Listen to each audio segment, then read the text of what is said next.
para a gente também associar, né, professor, ao fazer esse movimento, é claro, há desafios também internos e externos que a gente precisa conhecer, né? Então, qual que a gente pode citar que seriam esses desafios internos e externos ao fazer justamente, enfim, esse aperto de mãos com outras nações ali do Sul, e como que isso pode ser visto também, né, pelos Estados Unidos? Quais os riscos de você fazer um movimento como esse, né? Claro. Primeiro momento, o discurso ele é um discurso de aproximação, mas a gente está vivendo uma crise em diversos âmbitos da economia global, com a suspensão de cadeias de valor, com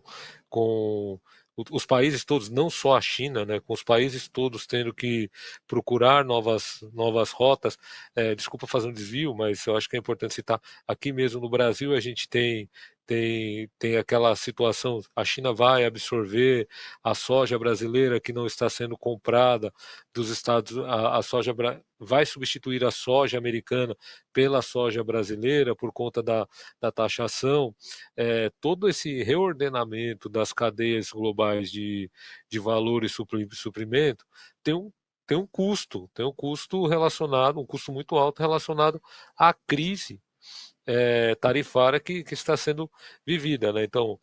se por um lado a China se coloca nessa posição de ser o país que estende as mãos, a China tem um desafio muito grande, que é os Estados Unidos são os grandes compradores deles, então assim, realocar a quantidade de vendas, de exportações num curto prazo é um desafio quase insuperável.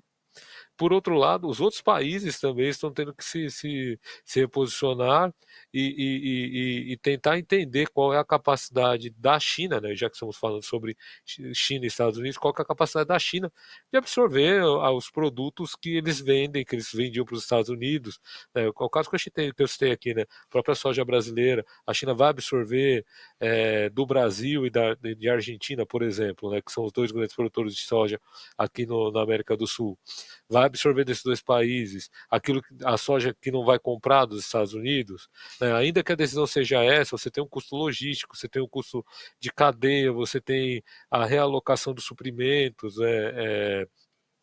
a gente tem diariamente, né,